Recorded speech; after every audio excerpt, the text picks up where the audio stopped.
The alarm screamed through the bridge of the Vigilant Dorn and Captain Sarah Chen's coffee cup shattered against the deck plating before she even registered dropping it. Red light bathed everything in crimson urgency as her second officer's voice cut through the klaxon with a kind of forced calm that meant something had gone catastrophically wrong. Contact breach at Station 17. Multiple signatures. Ma'am, they're coming through again. Sarah was already moving, her fingers dancing across the holographic display that materialized before her command chair. The data made her stomach drop. 6 breaches. No, 7. The wounds in reality itself pulsed on her screen like infected saws, and through each one came the things that had no right to exist in a sane universe. All hands to battle stations. Get me a channel to Fleet Command and wake up every damn ship in the reserve. She didn't raise her voice. Didn't need to. Her crew had drilled for this scenario 237 times in the past year alone. And somebody get Ambassador Varix on the line. Our guests are about to get the tour they've been asking for. Lieutenant Marcus Webb looked up from his station, his dark eyes meeting hers with grim understanding. Captain, the Talkesh delegation specifically requested to observe our defensive operations. Are we sure we want them to see? They wanted to know why we declined their protection, Sarah said quietly, watching the tactical display as the first human ships began their burn towards Station 17. They're about to find out exactly what we've been protecting them from. The Talkesh had arrived at Earth 3 months ago with all the pomp and ceremony befitting the galaxy's self-appointed guardians. Their ships were elegant things, all flowing curves and bioluminescent hulls that made human vessels look like flying bricks by comparison. Ambassador Varix had descended from his flagship with an entourage of scholars, military advisors, and what Sarah privately thought of as galactic social workers armed with pamphlets about the benefits of Talkesh oversight. Humanity, in their estimation, was a young species in need of guidance. The galaxy was dangerous, they explained with a kind of patient condescension usually reserved for particularly slow children. There were ancient grudges, territorial disputes, and predatory civilizations that would happily devour Earth's resources and enslave its population. The Talkesh Concordat existed to prevent such tragedies. All humanity needed to do was accept their protection, contribute a modest percentage of their industrial output, and agree to abide by Concordat law. Earth's response had been polite but firm thanks but no thanks. The Talkesh had been baffled. In their 7,000 years of offering protection to emerging species, no one had ever refused. They'd assumed humanity simply didn't understand the dangers. Hence the delegation,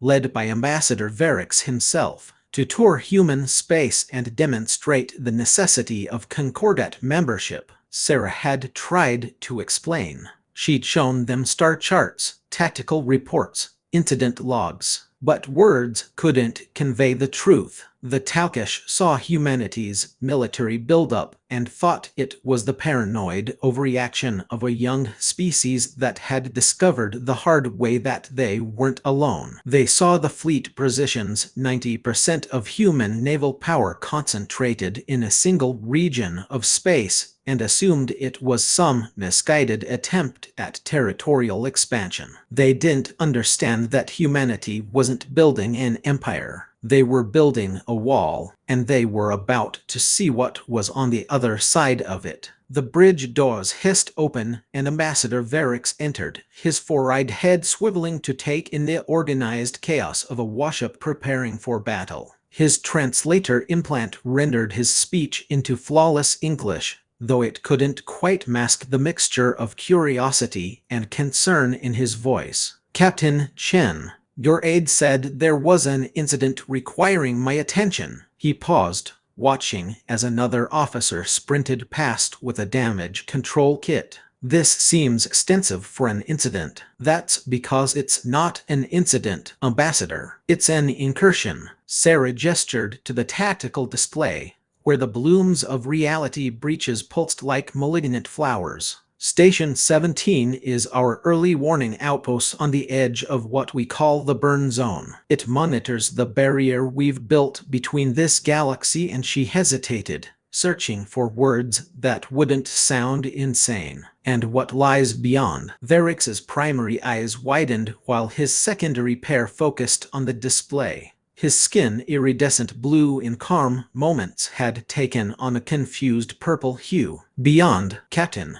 There is nothing beyond the galactic rim except empty space. Unless you're referring to the intergalactic void, but that's years of travel even for. The tactical display erupted with new contacts. Not ships. Ships would have been comprehensible. These were something else entirely, rendered on the screen as writhing masses of geometry that hurt to look at directly. The computer was doing its best to translate what the sensors were seeing into something a human brain could process, but even the simplified version made Sarah's head ache. Jesus Christ, Marcus whispered. That's a Class 4 manifestation. Maybe Class 5. Sarah felt her jaw tighten. Class 5 meant they'd need to deploy the heavy containment fleet, which meant pulling ships from reserve positions, which meant thinning the line elsewhere. But there was no choice. If even one of those things made it through to inhabited space, all ships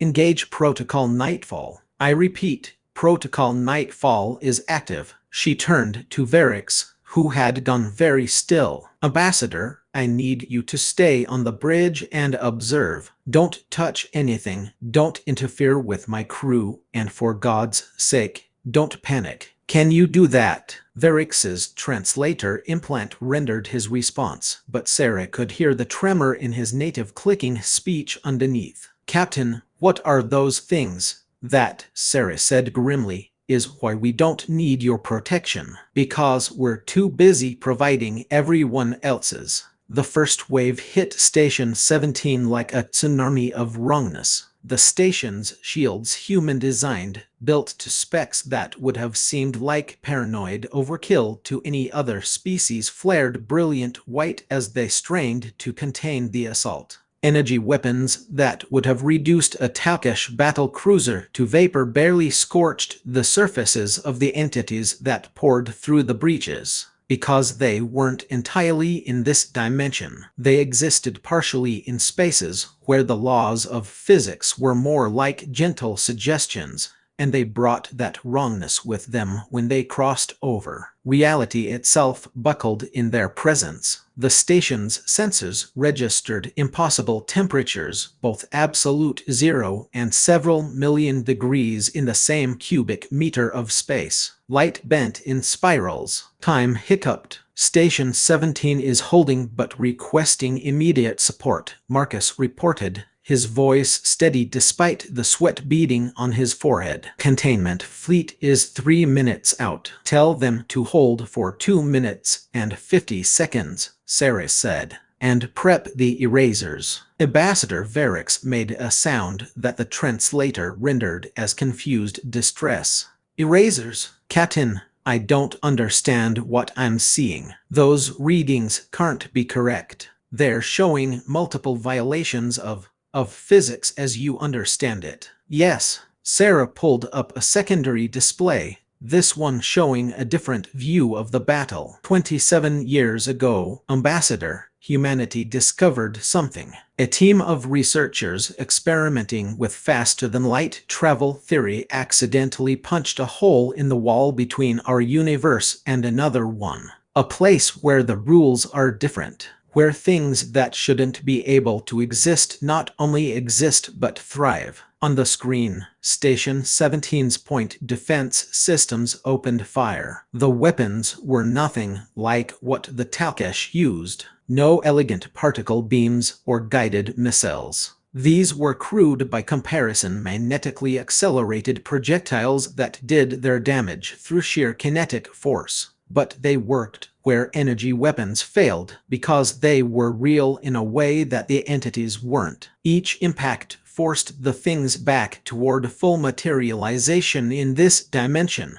where the station's shields could actually affect them. We tried to close the breach, Sarah continued, her eyes never leaving the display. We threw everything we had at it. Nuclear weapons, antimatter bombs, exotic particles we barely understood. Nothing worked. The more energy we dumped into it, the wider it got. Then things started coming through. The first Eraser ship arrived on station, and even Marcus let out a small breath of relief. The Eraser-class vessels were ugly, brutal things, more gun than ship, really. They'd been designed for a single purpose, to make things stop existing. The weapon they carried wasn't really a weapon at all, in the traditional sense. It was a field generator that created a bubble of enforced reality, a space where the universe's laws were absolute and unbreakable. Inside an eraser field, those things from beyond couldn't exist.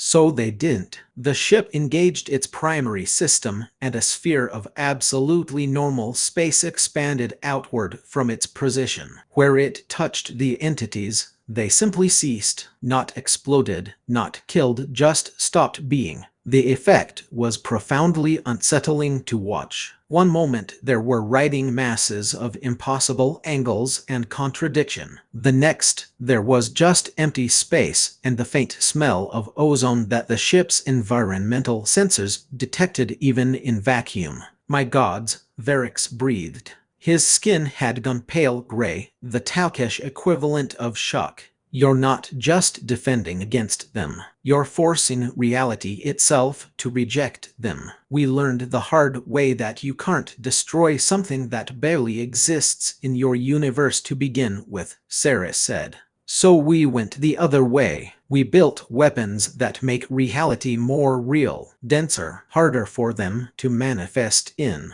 The erasers are the heavy version. Every ship in our fleet carries some variation of the technology. More eraser ships arrived, forming a sphere around Station 17. Their combined fields created a zone of enforced normalcy that pushed the entities back toward the breaches they'd emerged from. But it wasn't a permanent solution. The breaches themselves existed in a quantum state, partially here, partially there, close one, and it would just reappear somewhere else along the boundary. The first incursion killed 6 million people, Sarah said quietly. The colony on Threshold Prime. It was a mining outpost, barely 100,000 people actually on world, but we had a science station in orbit and a couple of cargo haulers that got caught in the effect radius. The things came through and reality just stopped working right. People fell through solid floors. Air became toxic. The sun started burning in wavelengths that shouldn't exist. By the time we understood what was happening and mobilized a response, the whole system was gone. She pulled up a star chart,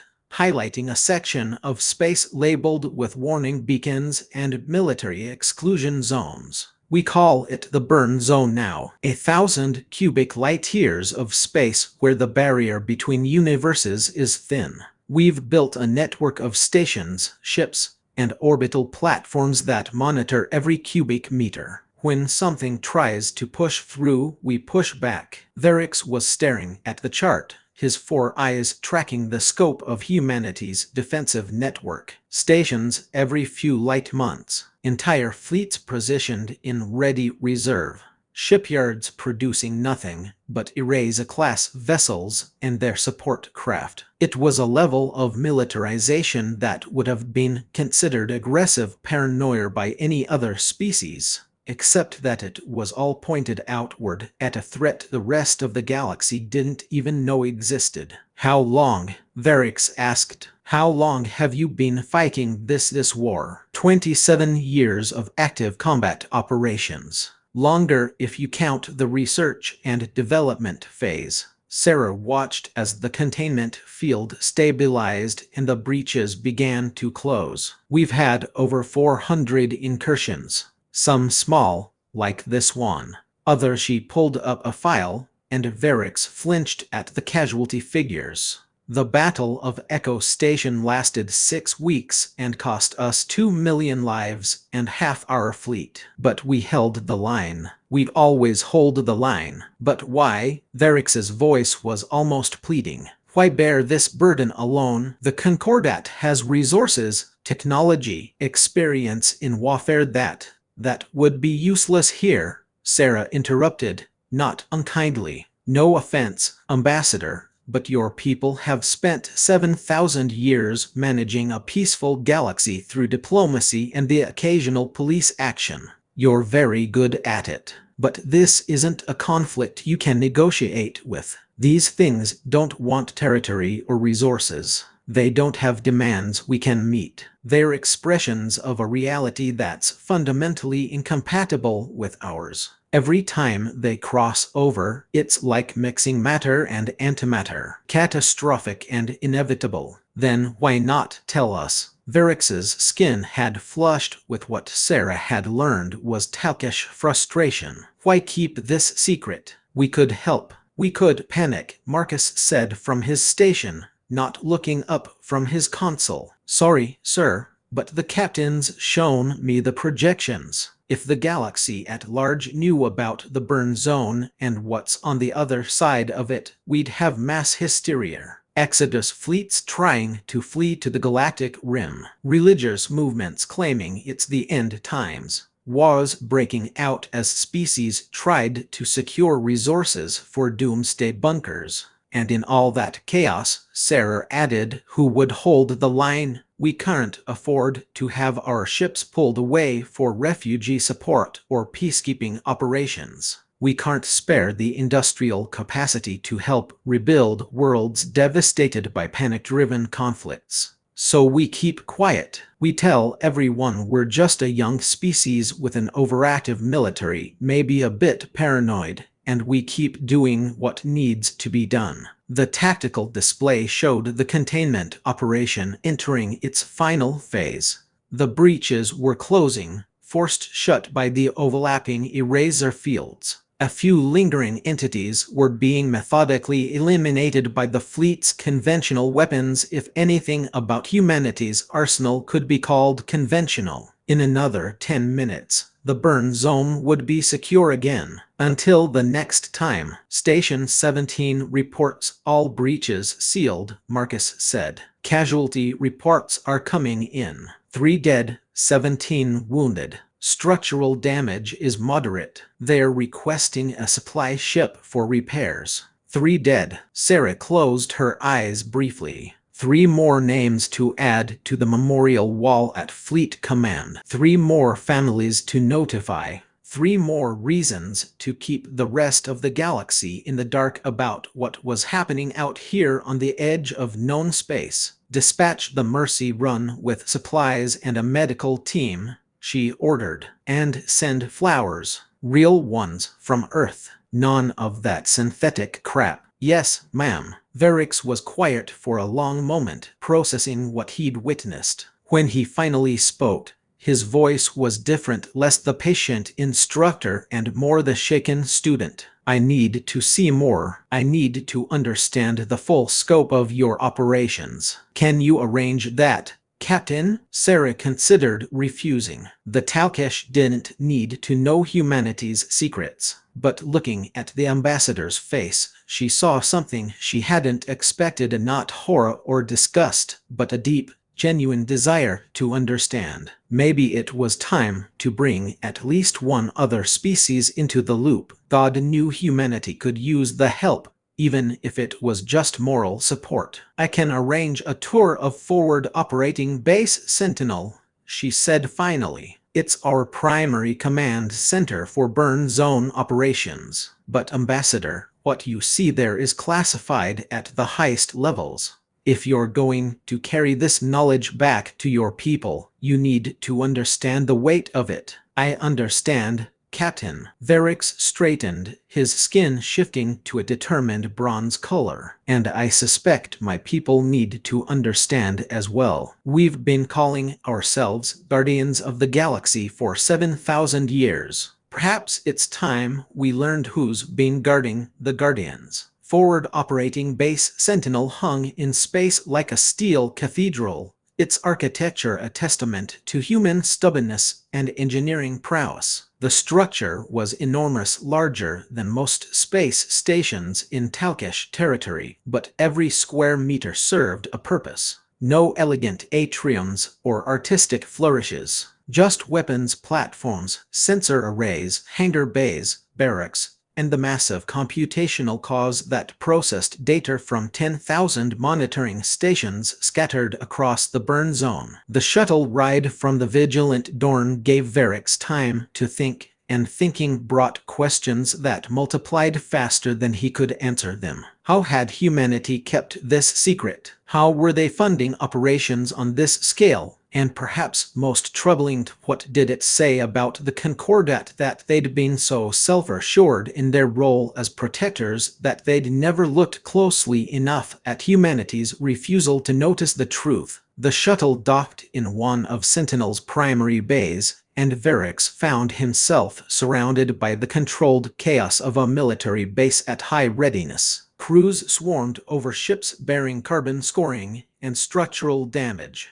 Engineers shouted technical specifications to each other. A medical team rushed past with a wounded soldier on a stretcher, and Varix caught a glimpse of burns that looked like they'd been caused by something that was on fire and frozen solid simultaneously. Commander James Rodriguez met them at the dock, a stocky man with gray-streaked hair and the kind of weathered face that spoke of too many years in combat. He saluted Sarah with the easy familiarity of a longtime colleague, then turned his attention to Varix. "Ambassador, welcome to Sentinel. I'm told you want the full briefing." "I want to understand," Varix said simply. "Fair enough. Follow me." They moved through corridors that reminded Varix more of a warship than a station. Everything was painted in utilitarian grays and greens, with clear directional signage and emergency equipment visible every few meters. The crew they passed looked tired, the deep, bone-weary tiredness of people who'd been fighting too long with no end in sight. Rodriguez led them to what he called the operations center. A vast room dominated by a holographic display that showed the entire burn zone. Varix had seen the abbreviated version on the Vigilant Dorn, but this was different. This showed everything.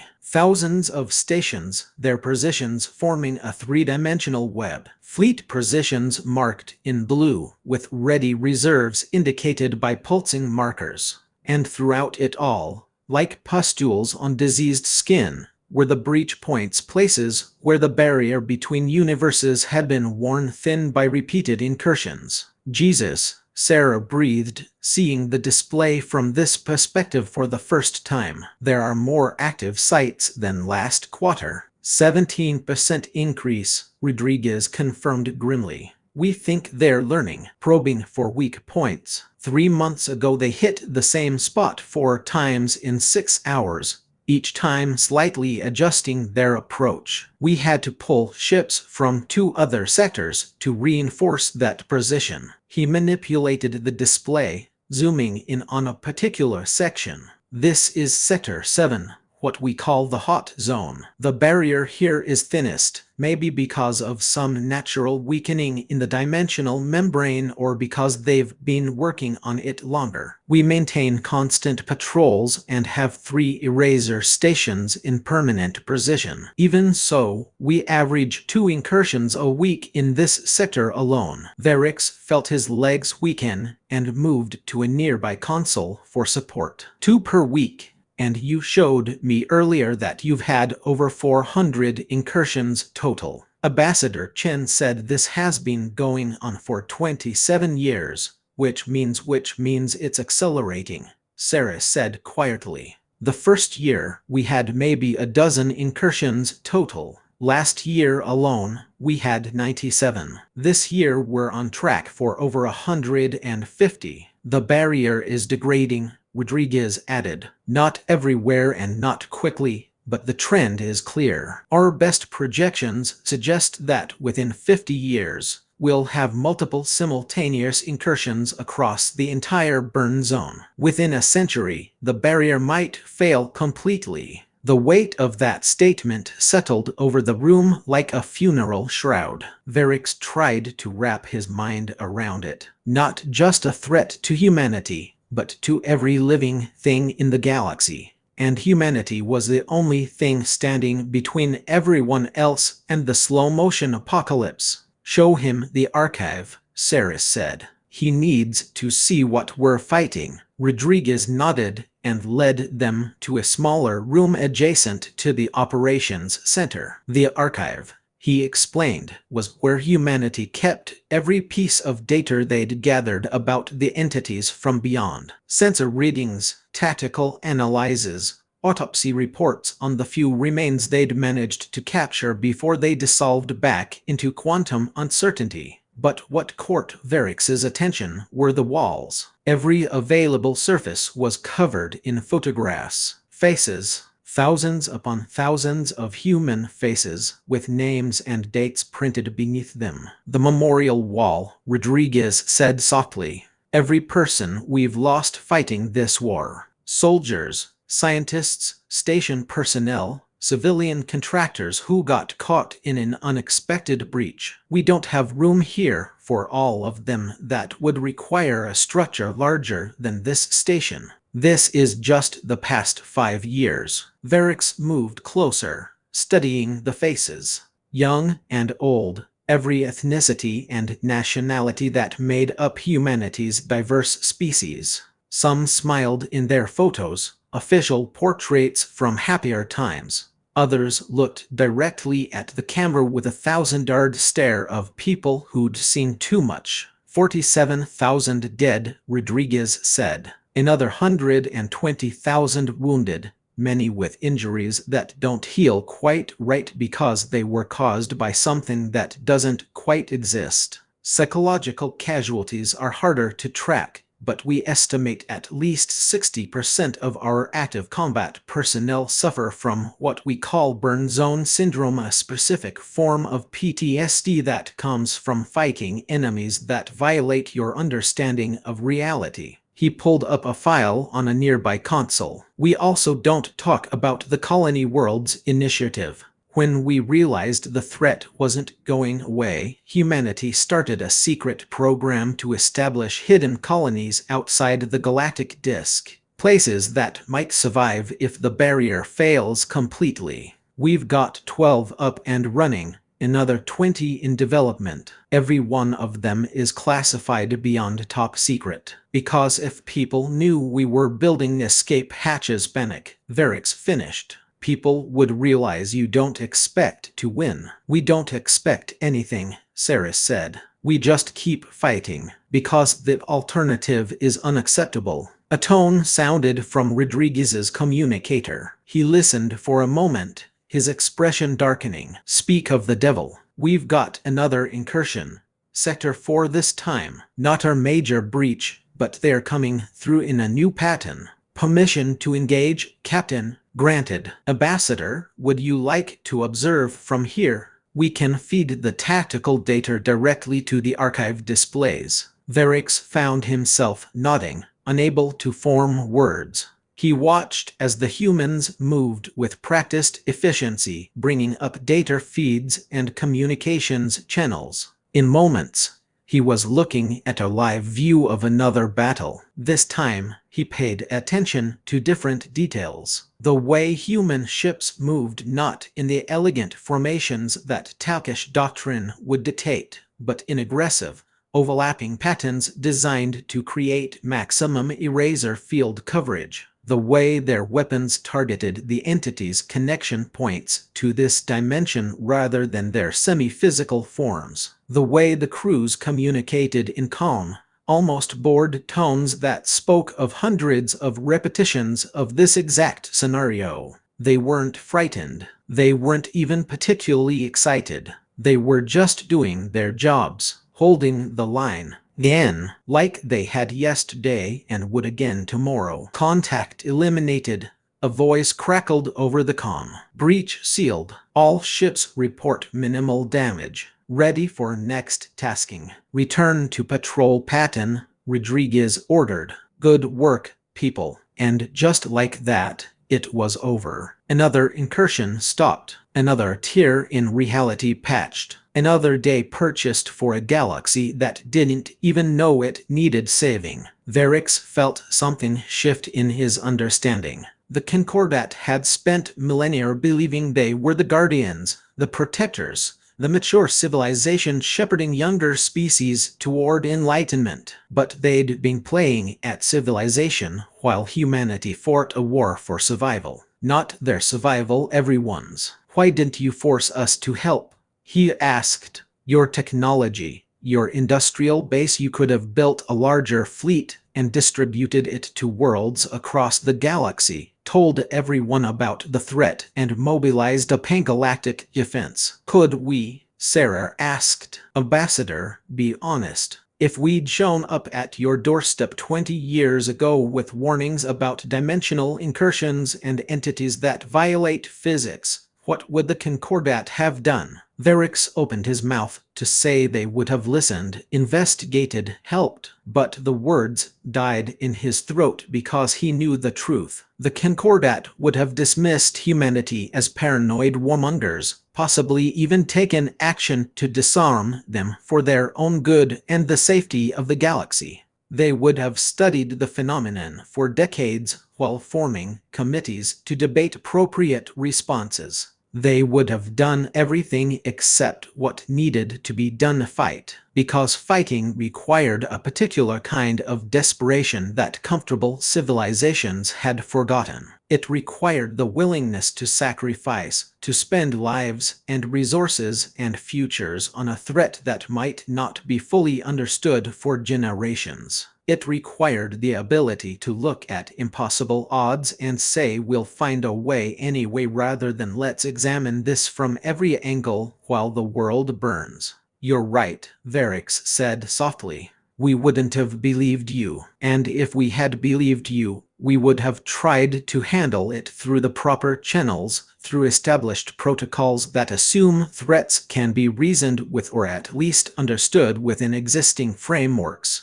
Exactly, Rodriguez said. No criticism meant, Ambassador. The Concordat built something admirable, 7,000 years of relative peace. But that peace bred complacency. You forgot that sometimes the universe throws things at you that don't care about your protocols, or your civilization, or your right to exist. Sometimes you just have to fight, and hope you're still standing when the dust clears. Sarah gestured to the memorial wall. These people died so that the rest of the galaxy could sleep peacefully, could debate philosophy and create art and fall in love and raise children. They died so that your people wouldn't have to become what we've become. That's not martyrdom or heroism, it's just the math. Someone has to stand on the wall, might as well be the species that's too stubborn to know when to quit. The next 3 days were a revelation for Varix. Rodriguez arranged for him to observe every aspect of Sentinel's operations, and Sarah supplemented this with tours of several other installations across the burn zone. What he saw challenged everything he thought he knew about humanity. At Research Station Kepler, he met Dr. Elena Vasquez, a physicist who'd spent the last 15 years studying the nature of the barrier between universes. Her workspace was a controlled chaos of holographic displays, mathematical equations that made Varix's head hurt, and experimental equipment that looked like it had been built from spare parts. The thing you have to understand, Elena explained, gesturing excitedly at a display showing what she called dimensional topology, is that our universe and theirs aren't just different places. They're different kinds of places. Like imagine trying to explain color to someone who can only perceive sound. That's the scale of difference we're talking about. She pulled up a simulation showing how the entities existed partially in both universes simultaneously. They're not really alive in any sense we'd recognize. More like naturally occurring processes in their universe that happen to have catastrophic effects when they interact with ours. We're the color blind to their sound, if that makes sense. It doesn't, Varix admitted. Eleanor laughed. Join the club. I've been studying this for 15 years and I still wake up at night with new questions. But here's what we do know: the barrier between universes isn't a wall, it's more like a soap bubble, and we keep hitting it from our side while they keep hitting it from theirs. Eventually, it's going to pop. Can you strengthen it? Maybe. That's what most of my research focuses on. We've got some promising leads involving exotic matter and manipulated quantum states, but it's all theoretical. The practical engineering would take decades, maybe longer. Longer than we have, according to current projections. At Forward Patrol Base Cerberus, Varix met Lieutenant Commander Yuki Tenarker, who commanded one of the Eraser squadrons. Her ship, the Reality Check, bore the scars of dozens of engagements, carbon scoring, impact craters, and what looked like a section of hull that had been partially transformed into something that shouldn't exist before someone managed to cut it away. You get used to it, Yuki said when she caught Varix staring at the damage. Kind of. Not really. Honestly, every time we engage, part of my brain is screaming that what I'm seeing is impossible. But you learn to ignore that part and focus on the tactical situation. She brought him into her ready room, where she kept detailed logs of every engagement her squadron had participated in. 217 sorties in the past 18 months. We've lost 4 ships and had 9 others damaged badly enough to require drydock repairs. Out of my original squadron of 16 ships, 5 of the current vessels are replacements. But you keep fighting. What else would we do? Yuki asked simply. Someone has to. And honestly, Ambassador, I'm glad it's us. We know what we're doing. We've developed tactics, technology, and training specifically for this threat. If the Concordat tried to take over operations, you'd be learning on the job while people died. At least this way, the deaths mean something. We're getting better. Slowly, but measurably. Last year's casualty rate was 12% lower than the previous year. At Medical Bay 7 aboard Sentinel, Dr. Marcus Webb, no relation to the Vigilant Dorn's second officer, showed Varix what happened to people who got caught too close to a dimensional breach. The patients were physically intact, mostly, but something about them was wrong. They moved slightly out of sync with the rest of reality. Their words echoed before they spoke them. One woman's shadow moved independently of her body. Quantum contamination, Marcus explained. They got too close to things that exist in multiple states simultaneously, and it rubbed off on them, so to speak. Most of these cases will resolve on their own within a few weeks. Some won't. We've got about 400 people in long-term care facilities who are permanently affected. Can you help them? We're trying, but it's hard to treat a condition when you don't fully understand the physics behind it. Marcus pulled up a medical scan that showed a patient's cellular structure flickering between multiple configurations. This person is simultaneously 37 and 42 years old, depending on when you observe them. Time itself got tangled up in their biology. How do you fix that? Everywhere Varix went, he found the same pattern: brilliant people working desperately on impossible problems, making incremental progress through sheer determination.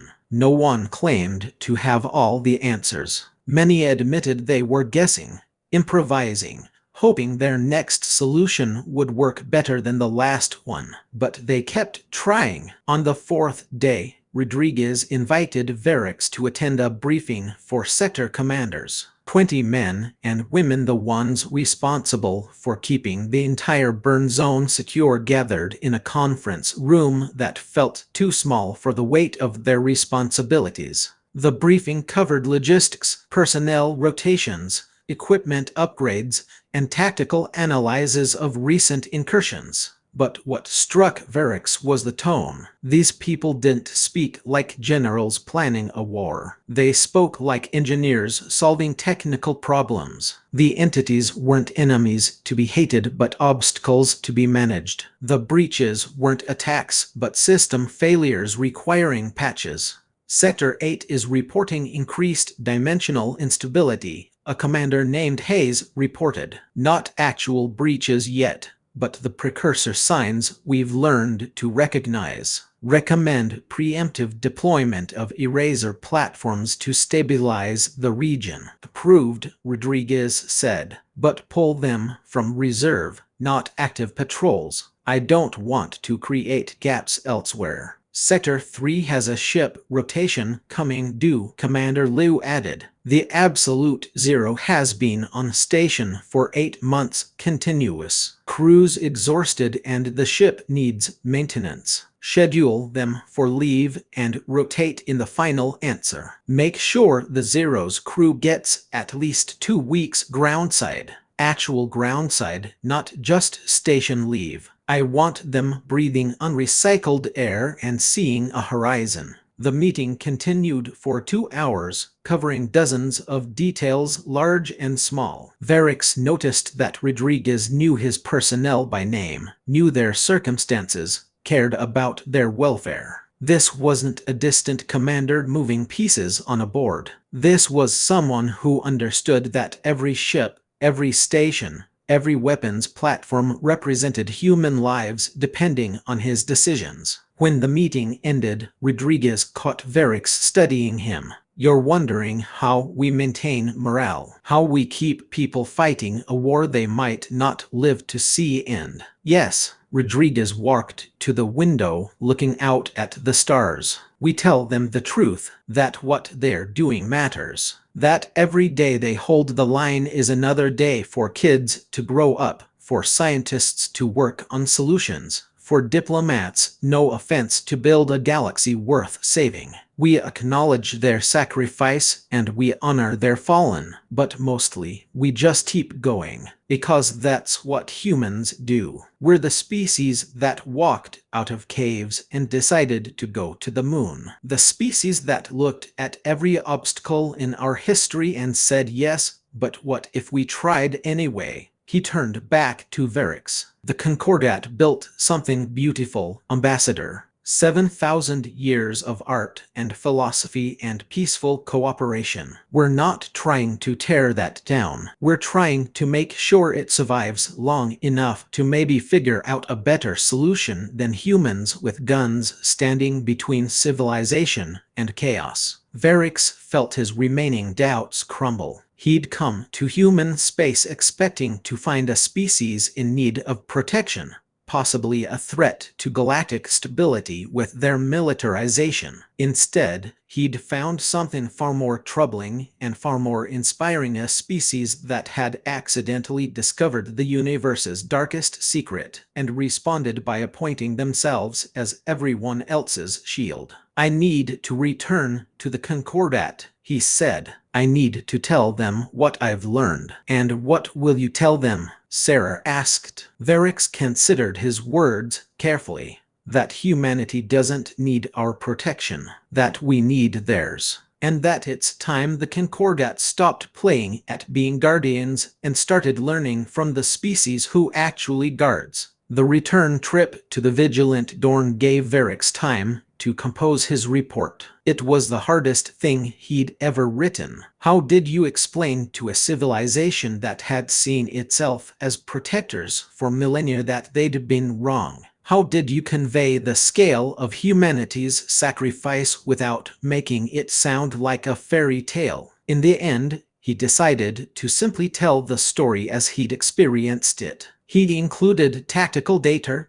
casualty figures, and projections of how long humanity could maintain their vigil. He described the memorial walls, the exhausted crews, the scientists working on problems that might not be solved in their lifetimes. He tried to capture the quiet determination he'd seen in every human face, the refusal to give up even when faced with odds that should have broken them. And he made a recommendation that would either change the Concordat forever or cost him his career. Humanity should be offered full membership, not as a protected species but as equal partners. More than that, the Concordat should mobilize to support humanity's efforts in the burn zone, should share the burden they'd been carrying alone for nearly 3 decades. He was still working on the final paragraphs when alarms sounded throughout the Vigilant Dawn. This time, he knew what they meant before anyone spoke. Multiple breaches, Marcus reported, his voice tight. Sector 7, hot zone. This is a big one,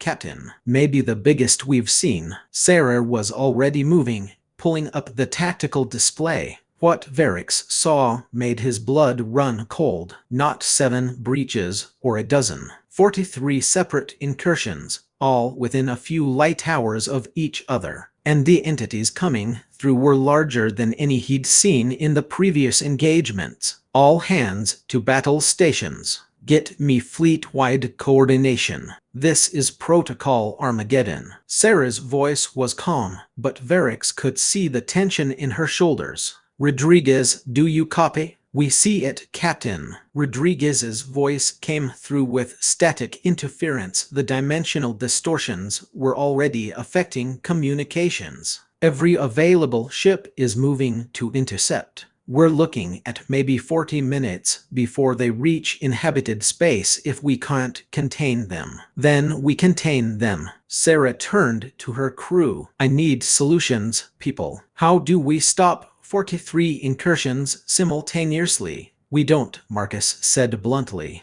We don't have enough ships to generate overlapping eraser fields across that much space. Best we can do is prioritize the largest breaches and hope we can seal them before the smaller ones grow. Not good enough. If even one of those things reaches a populated world, then millions die, Marcus finished. I know, Captain, but we're working with what we have. Varix watched the tactical display as human ships converged on the hot zone from across the burn zone. Vessels that had been on routine patrol, ships just coming off maintenance, even a few civilian-registered craft that he suspected were actually military vessels in disguise. They all burned toward the crisis at maximum acceleration, racing against time and physics and the slow collapse of reality itself. But it wasn't enough. The math was simple and brutal. 43 breaches, maybe 60 ships in range to respond, and not nearly enough firepower to cover every incursion point. Some of those things were going to get through. The only question was how many. Captain, Varix heard himself say. I may have an option. The Talkesh flagship Eternal Harmony is still in Earth's system. She's not equipped for this kind of battle, but she carries 6 Cascade resonators for defensive purposes. If we could modify them to generate a compatible field signature, you'd be putting your ship and crew in danger, Sarah said. These aren't enemies your people are trained to fight. No, Varix agreed. But perhaps it's time we learned. Besides, you said it yourself, someone has to stand on the wall. If humanity has been doing it alone for 27 years, the least the Concordat can do is stand beside you for one battle. Sarah studied him for a long moment, then nodded. Contact your ship. Tell them to burn for Sector 7, maximum speed. We'll coordinate integration into the defensive grid. Varix activated his communicator, connecting to Captain Silvix aboard the Eternal Harmony. Captain,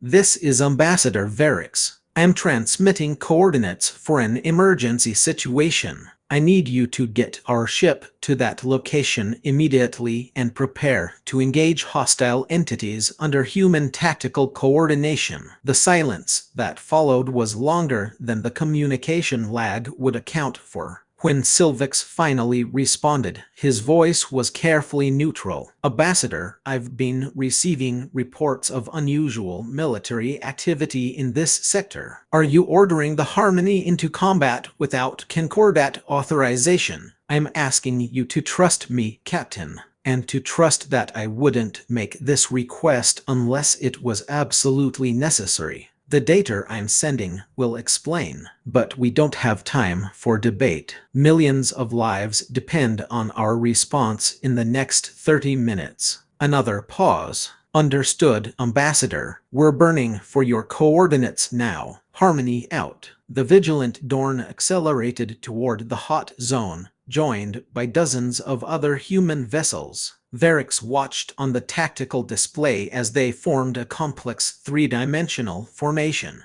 each ship positioned to maximize eraser field coverage while maintaining firing solutions on the breach points. It was beautiful in a terrible way, like watching a perfectly choreographed dance where every misstep meant death. The entities were already starting to manifest. At this range, the sensors could barely process what they were detecting. Things that were simultaneously solid and gaseous, frozen and burning, tiny and vast. They violated sense and reason simply by existing, and there were so many of them. Eraser platforms engaging, Marcus reported. We're getting some effect, but these things are more stable than usual. They're resisting the fields. Sarah pulled up a detailed scan. Because they're further into full manifestation before we engaged, they've had time to anchor themselves more firmly in our dimension. That's going to make them harder to erase. Then we hit them with conventional weapons first. Rodriguez's voice came through. Force them back toward quantum uncertainty, then hit them with the erasers. All ships weapon-free. Let's show these bastards why you don't fuck with reality on our watch. What followed was the most intense battle Varix had ever witnessed. Human ships danced through space, their weapons painting lines of tracer fire through the void. Where kinetic rounds impacted the entities, they flickered, their semi-physical forms disrupted. The eraser ships followed up, their reality-enforcing fields pushing the things back toward non-existence. But for every entity destroyed, two more seemed to push through the breaches. The dimensional barriers were collapsing faster than humans could reinforce them. Varix watched as one ship, the Defiant Spirit, moved to plug a gap in the formation and got caught in the reality distortion field of a particularly large entity. The ship's hull rippled, sections of it aging 1,000 years in seconds, while other parts reverted to raw ore. The crew had maybe 3 seconds to realize what was happening before their vessel simply ceased to be. Spirit is gone, Marcus reported, his voice hollow. 340 souls. Noted, Sarah said. Mark their sacrifice. Navigation. Move us to cover their position. The Vigilant Dorn surged forward, its eraser field expanding to fill the gap left by the destroyed ship. Around them, other vessels did the same, constantly adjusting their positions to maintain coverage. It was a desperate game of three-dimensional chess where every piece sacrificed bought a few more seconds. Then the Eternal Harmony arrived. The Takesh flagship was a beautiful ship, all elegant curves and artistic flourishes that made human vessels look crude by comparison. But as she burned into the hot zone at speeds that made Varix's eyes water, her weapons primed and her cascade resonators warming up, she was the most beautiful thing he'd ever seen. Harmony to Vigilant Dorn. Captain Silvix's voice crackled through. Ambassador Varix, I've been briefed on the situation by your human colleagues. I confess I didn't believe their initial reports, but my senses confirm we're facing something unprecedented. Requesting tactical integration and firing solutions. "Welcome to the burn zone, Captain," Sarah said. "Transmitting coordination protocols now. Your resonators can be tuned to generate a compatible field with our erasers. Dr. Vasquez is standing by to walk your engineers through the modifications. We need you positioned here." A marker appeared on the tactical display, covering the largest breach point. "Acknowledged. Moving to position." "And Captain Chen, my crew and I are honored to stand with you." The Harmony slid into formation, her crystalline hull shimmering as she activated her cascade resonators. The fields they generated were different from human erasers, more elegant, more efficient in some ways. But they achieved the same effect, forcing reality to be more real, making it harder for the entities to maintain their impossible existence. With the Talca ship's support, the tide began to turn. Slowly, painfully, the humans and their unexpected allies pushed back. Breaches were sealed one by one. Entities were erased or forced back into their own dimension. The reality distortions began to stabilize. But the cost was horrific. Varix watched as ship after ship took damage, as crews made last-ditch efforts to plug gaps in the line, as some vessels simply disappeared into pockets of warped space-time. The Harmony herself took multiple hits, her elegant hull scarred and burned, sections of her crystalline structure shattered by impacts from weapons that shouldn't exist. "All breaches sealed," Marcus finally reported after what felt like hours, but had been less than 90 minutes. "Sweep teams are confirming no residual entities. Dimensional stability is returning to baseline." The bridge of the Vigilant Dorn was silent for a long moment. Then Sarah let out a breath she'd been holding. "Casualty report. 17 ships destroyed. 23 more damaged beyond immediate repair. Estimated casualties." Marcus's voice broke slightly. 6,412 confirmed dead. Another 2,000 wounded or missing. 6,000 people, 6,000 lives spent to protect a galaxy that didn't even know it had been in danger. Varix felt tears, actual tears, something his species rarely experienced tracking down his face. "The Harmony?" he managed to ask. "Heavily damaged but intact," Sarah said. 87 casualties, mostly from a hit to their engineering section. "Your Captain Silvix is requesting to speak with you." Varix accepted the connection. Silvix's image appeared, his skin pale and his eyes haunted. "Ambassador, I don't have words. We train for combat, but nothing prepares you for that. We lost good people today." "You saved good people too," Varix said.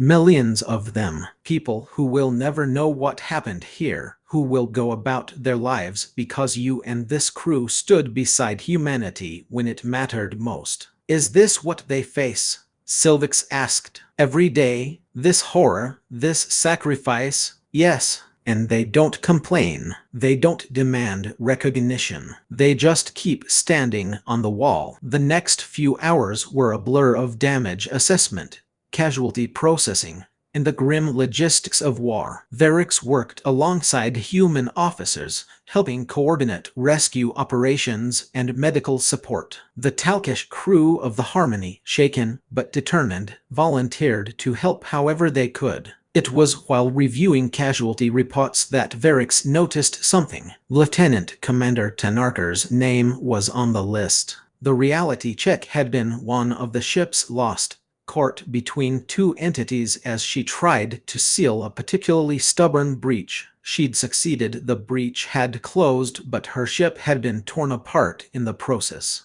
He remembered her words from just days ago. "What else would we do? Someone has to." 6,412 people had answered that same question with their lives today. And tomorrow, the survivors would go back on patrol, would monitor the sensors, would stand ready to do it again. Because someone had to. Rodriguez found him in the observation lounge an hour after the battle, staring out at the stars. "Ambassador, We've recovered the Harmony's wounded and transferred them to our medical facilities. Your ship is space-worthy enough to make it back to safer space, though she'll need extensive repairs. I am not leaving, Varix said. Not yet.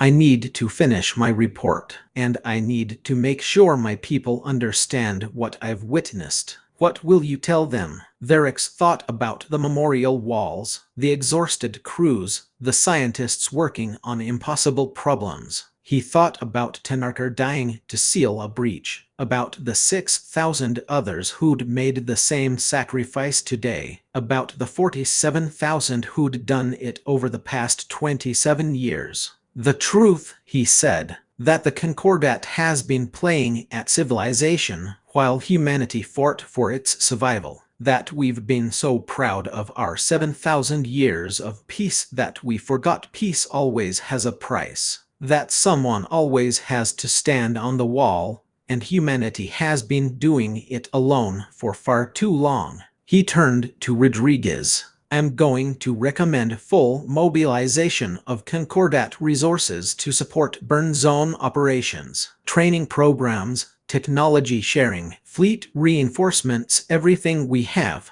It won't be popular. Many will see it as humans manipulating us into fighting their war. But I'll make them understand. And if they refuse, then humanity keeps doing what it's been doing. And the Concordat will continue to sleep peacefully, protected by guardians they don't even know exist. Varix's skin flushed with determination. But I don't think they'll refuse. Not once they see the data. Not once they understand. Rodriguez was quiet for a moment. You know, when your delegation first arrived, we debated whether to show you any of this. Some argued that it was better to keep the Concordat in the dark, that bringing you in would just complicate things. But Captain Chen said something that stuck with me. What did she say? That humanity can't carry this burden forever. That eventually we'll either solve the problem, fail and be overrun,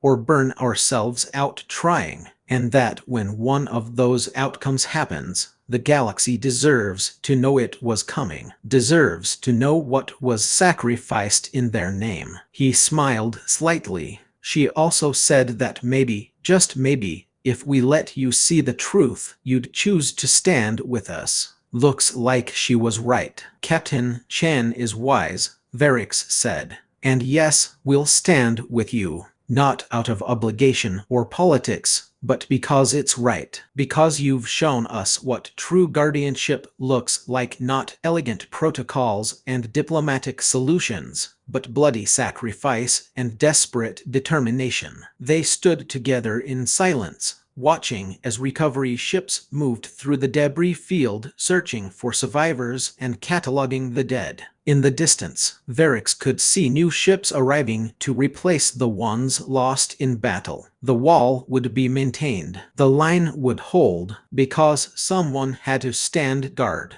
And humanity had taught the Concordat what that really meant. 3 months later, Varix stood before the Concordat assembly, broadcasting from the Eternal Harmony's restored bridge to every member world. Behind him, displayed on a screen that dwarfed his physical form, were the faces from humanity's memorial walls. Thousands upon thousands of them, a silent testimony to the price of the peace the Concordat had taken for granted. Honored members of the assembly, he began. For 7,000 years, we have called ourselves the Guardians of the Galaxy. We have mediated disputes, protected emerging civilizations, and maintained the peace through wisdom and strength. We have been proud of this legacy, and rightfully so. But I have returned from human space with knowledge that should humble us all. He played footage from the battles he'd witnessed, explained the nature of the dimensional breaches and the entities that came through them. He showed the burn zone with its thousands of monitoring stations, its exhausted crews, its cemetery of destroyed ships. He detailed the casualty figures,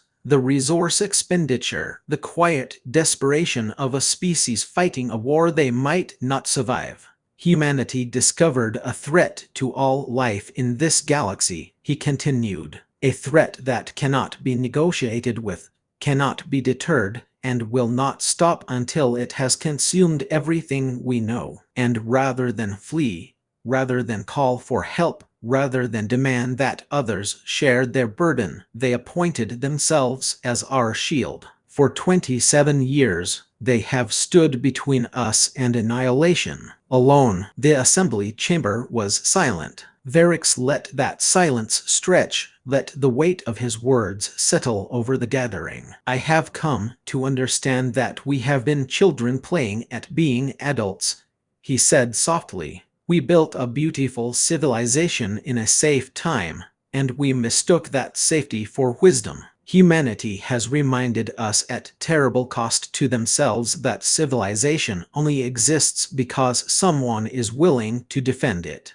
not with words or ideals, but with blood and steel and desperate courage. He pulled up the final report from the burn zone, showing the latest projections. The dimensional barriers are degrading. Within our lifetimes, the burn zone will require 10 times the current defensive resources to maintain. Humanity cannot sustain that level of mobilization alone. They need our help. More than that, we owe them our help. Every moment of peace we've enjoyed for the past 27 years was bought with human lives. The first question came from Ambassador Lorix, an elder of the assembly who'd served for 3 centuries. Ambassador Varix, are you seriously proposing that the Concordat commit significant military resources to support what is essentially a human operation? We have obligations across the galaxy that pale in comparison to this, Varix interrupted. Respectfully, Elder Lorix, what good are our obligations if there's no galaxy left to protect? The choice is simple: help humanity now, while the situation is still manageable, or wait until the barriers fail completely and watch as everything we've built is destroyed.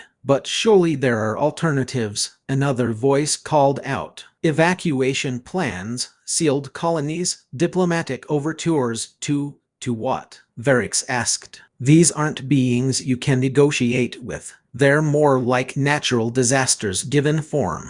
You might as well try to diplomat at a hurricane. And as for evacuation, yes, humanity has built hidden colonies as contingency plans. 12 of them, each capable of sustaining perhaps 1 million people. Shall we decide which 12 million souls of the galaxy's hundreds of billions get to survive? He could see the shift in the chamber's mood, the dawning realization of what he was describing. These were people who'd spent their entire lives in relative safety, protected by institutions and protocols they'd come to take for granted. The idea that everything could end, that their choices were between sacrifice and annihilation, was alien to them in a way no species ever was. I'm not asking you to abandon our principles, Varix said more gently. I'm asking you to expand your understanding of what guardianship means. It's not just maintaining peace. It's being willing to fight for peace when fighting is required. Humanity has been doing that for us, and it's time we stood beside them. The debate raged for hours. Some supported immediate mobilization. Others called for more study, more verification, more time to consider the implications. A few accused Varix of being manipulated by human propaganda, of exaggerating the threat to advance humanity's military ambitions. But slowly, painfully, consensus emerged. The Concordat would commit resources to the burn zone. Not everything, they had other obligations, other threats to manage, but a significant force. Ships, personnel, technology, industrial support. It wouldn't be enough to solve the problem, but it would give humanity breathing room, time to research, to develop new solutions, to maybe find a way to seal the barriers permanently. It was Ambassador Lorix who cast the deciding vote. his voice heavy with the weight of his years. "I have lived through 3 centuries of peace, prosperity, and progress. I had hoped to die having never seen war. But Ambassador Varix is right. We have been children playing in a safe garden, while others stood guard at the gates. If humanity is willing to sacrifice everything to protect us, the least we can do is stand beside them. I vote in favor of mobilization." The motion passed. The Concordat, for the first time in 7,000 years, was going to war. Sarah Chen received the news aboard the Vigilant Dorn, now patrolling Sector 3 after repairs from the battle. She listened to Rodriguez relay the Concordat's decision, her expression unreadable. "So they're really coming. They're going to help. Full fleet deployment within 6 months. Initial support ships arriving in weeks," Rodriguez confirmed. "Technology sharing agreements, joint training programs, the whole package." Ambassador Varix apparently gave one hell of a speech. Sarah was quiet for a long moment. Then, softly, "It's about damn time." Marcus looked up from his station. "Think they'll be able to handle it? The Concordat races, I mean, they're not used to this kind of warfare." "No," Sarah agreed, "but we weren't either 27 years ago. And we learned. They will too. It'll be bloody and expensive and we'll lose people, theirs and ours. But having support, having allies who understand what we're facing." She trailed off, and Marcus could see tears in her eyes. 6,000 people died in that battle. Maybe with Concordat support, the next big incursion will cost fewer lives. Maybe we'll actually start making progress instead of just holding the line. And if we can't fix the barriers before they fail completely, Marcus asked. Sarah turned to look out the viewport at the stars beyond. Somewhere out there, the dimensional barriers were slowly weakening. Somewhere out there, things that shouldn't exist were probing for weakness, looking for ways through. And somewhere out there, human ships stood watch, as they had for 27 years. "Then we fight until there's nothing left to fight with," she said simply. "Because someone has to stand on the wall, and if the Concordat is finally willing to stand beside us, maybe, just maybe, that wall will hold long enough for someone smarter than us to figure out how to fix it." She pulled up the casualty reports from the last battle, looking at the names and faces of the dead. 6,412 people who would never see their families again, never finish their education, never grow old. 6,412 people who'd looked at the impossible odds and said, "Someone has to." "You know what the funny thing is?" Sarah said. "The Concordat came to offer us protection. They thought we needed saving. And in a way we did. Not from external threats, but from the burden of standing alone. They're going to help us now, which means maybe we can start thinking long-term instead of just surviving day to day. Maybe we can actually work on solving this instead of just managing it." She closed the casualty reports and pulled up the deployment schedule for the next rotation. More ships, more crews, more people standing watch over a galaxy that was finally starting to understand the price of its safety. "Helm, set course for Station 17. Let's relieve the absolute zero. They've earned their shore leave." "Aye, Captain." Course laid in. As the Vigilant Dorn began its burn toward the burn zone, Sarah allowed herself a moment of hope. The barriers were still failing. The entities were still pushing through. The war was far from over. But for the first time in 27 years, humanity wasn't fighting alone. The Concordat had asked what humans were protecting from. Now they knew, and more importantly, they were ready to help with the protecting. It wasn't victory. It wasn't even close to victory. But it was something humanity had almost forgotten. The feeling of help was coming. The Guardians finally had someone guarding the Guardians. And maybe, just maybe, that would be enough. The wall would hold, because now there were more people standing on it.